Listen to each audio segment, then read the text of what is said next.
ఇక beverages corporation ఎండీగా పనిచేసిన వాసుదేవ్ రెడ్డి ఈ ప్రభుత్వం తనను వేధిస్తుందని హైకోర్టులో 3 సార్లు యాంటిసిపేటరీ బెయిల్ పిటిషన్ ఫైల్ చేసినాడు ఈ మనిషి. ఈ ప్రభుత్వం తనను వేధిస్తూ ఉందని, హెరాస్ చేస్తూ ఉందని 3 సార్లు యాంటిసిపేటరీ బెయిల్ పిటిషన్ హైకోర్టులో ఫైల్ చేసినాడు. ఇలాంటి వ్యక్తిని బెదిరించి, భయపడిచ్చి, చివరకు లొంగ తీసుకుని,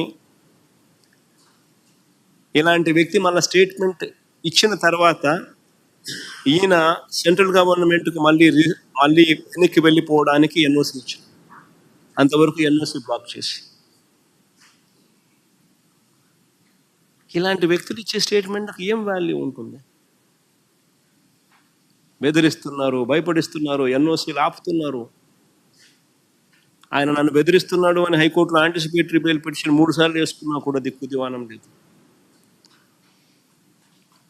అలాంటి వ్యక్తులు ఇచ్చే స్టేట్మెంట్కి ఏం వాల్యూ ఉంటుంది? ఇంకొక ఆయన విజయసాయి రెడ్డి, చంద్రబాబుకు లొంగిపోయిన మరో వ్యక్తి. రాజ్యసభ సభ్యుడిగా 3.5 సంవత్సరం తనకు టర్మ్ ఉండగా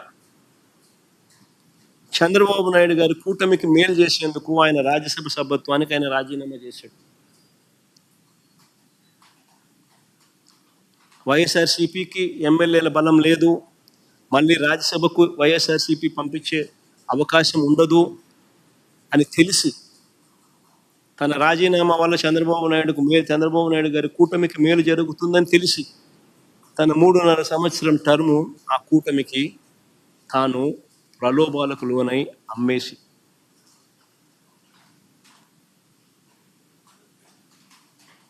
అలాంటి వ్యక్తి ఇచ్చే స్టేట్మెంట్లకు ఏం వాల్యూ ఉంటుంది?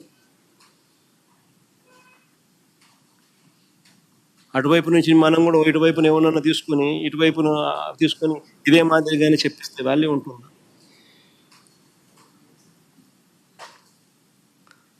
మరో నిందితుడిగా చెప్తా ఉన్న రాజ్ కసిరెడ్డి, అసలు ఈయనకు బెవరేజెస్ కార్యకలాపాలకు ఏం సంబంధం? అసలు ఈయనకు బెవరేజెస్ కార్పొరేషన్కు సంబంధించిన వ్యవహారాలకు ఏం సంబంధం? ఐటీ రంగంలో అనుభవం ఉన్నవాడు, ఒక వ్యాపారస్తుడు, రాష్ట్ర ప్రభుత్వ సలహాదారుల్లో అనేక మందిలో ఒకడు. అది కేవలం 2 ఏళ్ల కాలంలో, అది 2 ఏళ్ల టైం, 2 years మాత్రమే, అది కూడా కోవిడ్ సమయంలో. విజయవాడకు వచ్చింది కూడా తక్కువే. 2 ఏళ్ల తర్వాత ఆయన సమయం కూడా పెంచింది లేదు, ఎక్స్టెన్షన్ ఇచ్చింది లేదు.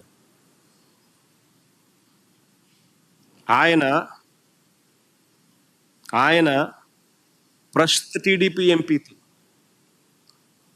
ప్రస్తుత తెలుగుదేశం పార్టీ విజయవాడ ఎంపీతో తన సన్నిహిత సంబంధాలు ఏ స్థాయిలో ఉన్నాయనంటే, ఇద్దరు కలిసి వ్యాపారాలు కూడా చేస్తూ ఉన్నారు. ఇద్దరు కలిసి వ్యాపార సంబంధాలు కూడా ఉన్నాయి. ఇద్దరు కలిసి